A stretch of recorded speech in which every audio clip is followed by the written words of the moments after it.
मेरे नूरी रत्न, आप सबको मेरा प्यार भरा नमस्कार स्वीकार हो। आज मैं आप लोग को एक सच्ची घटना सुनाने आ रही हूँ। कहते एक साक्षात्कार में इंटरव्यू हो रहा था, तो एक साक्षात्कार में रेडियो जॉकी ने अपने अतिथि एक करोड़पति से पूछा कि आपको जीवन में सबसे अधिक खुशी का एहसास कब महसूस हुआ। तो करोड़पति ने कहा कि मैंने अपने जीवन में खुशियों के 4 पड़ाव से गुजरा हूँ। मतलब मेरे जीवन में 4 पड़ाव आए खुशियों की, जिससे मैं गुजरा हूँ और आखिरकार मैंने सच्ची खुशी को समझा कि सच्ची खुशी होती क्या है। तो पहला चरण था कि धन और साधनों का संचय करना, कि अधिक से अधिक धन मैं इकट्ठा कर सकूं, अधिक साधनों को इकट्ठा कर लूं कि घर में कूलर, फ्रिज, टीवी, पंखा, एसी सब कुछ हो, सारे साधन हो। तो मैंने साधनों का संचय करना था, मैंने संचय किया, लेकिन इस स्तर पर मुझे कोई खुशी नहीं मिली। थोड़े दिन खुशी हुई, उसके बाद खुशी गायब।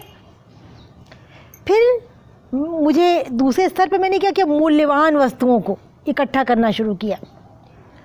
लेकिन जो दूसरा चरण था, इसमें भी मुझे अधिक खुशी का एहसास नहीं हुआ। कुछ दिन बाद इच्छा भर गई और ये मुझे लगा ये तो अस्थाई है। तो जो मूल्यवान चीज़ों की क्योंकि चमक जो थी वो लंबे समय तक नहीं रह रही थी, ख़त्म हो जा रही थी। उधर जो तीसरा पड़ाव था कि फिर बड़े बड़े प्रोजेक्ट्स पाने का तीसरा चरण आया। तो जैसे क्रिकेट टीम को ख़रीद लेना, टूरिस्ट रिसोर्स ख़रीदना, लेकिन यहाँ भी मुझे खुशी नहीं मिली जिसकी मैं कल्पना कर रहा था। वही चौथी बार जो था, जो चौथा चरण था मेरा, जो चौथा पड़ाव था, उसमें मेरे एक मित्र ने कहा कि मुझे विकलांगों के लिए व्हील चेयर खरीद कर देनी चाहिए, तब तुम्हें सच्ची खुशी प्राप्त होगी। मैंने तुरंत उन्हें खरीद दिया। भाई जिसके पास पैसा उसे खरीदने में क्या देर लगेगी। उसने बहुत सारी व्हील चेयर खरीद दी।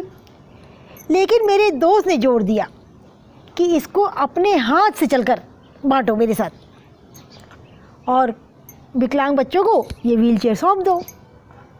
खैर, जो करोड़पति था, जो रेडियो जॉकी के पास अपना साक्षात्कार दे रहा था, इंटरव्यू दे रहा था, उसने कहा कि मैं खुशी खुशी तैयार हो गया।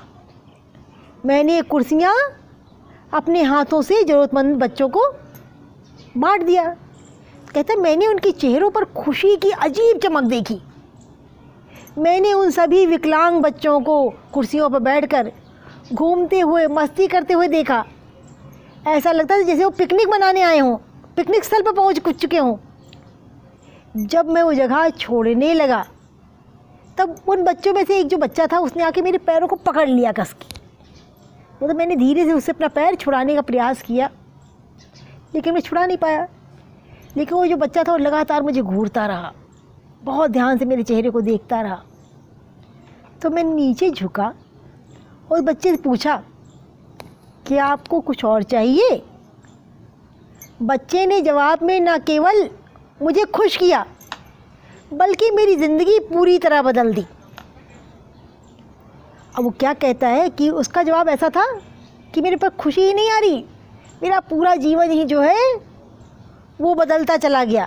बच्चे ने कहा मैं आपके चेहरे को याद कर रहा हूँ, याद करना चाहता हूँ, ताकि जब मैं आपसे स्वर्ग में मिलूँ तो मैं आपको पहचानने में सक्षम हो सकूँ और एक बार फिर से आपका धन्यवाद कर सकूँ। क्या वो पूछता है कि उसकी वो बात सुनकर मुझे इतनी खुशी हो रही थी कि यहाँ तो धन्यवाद कर ही रहा है।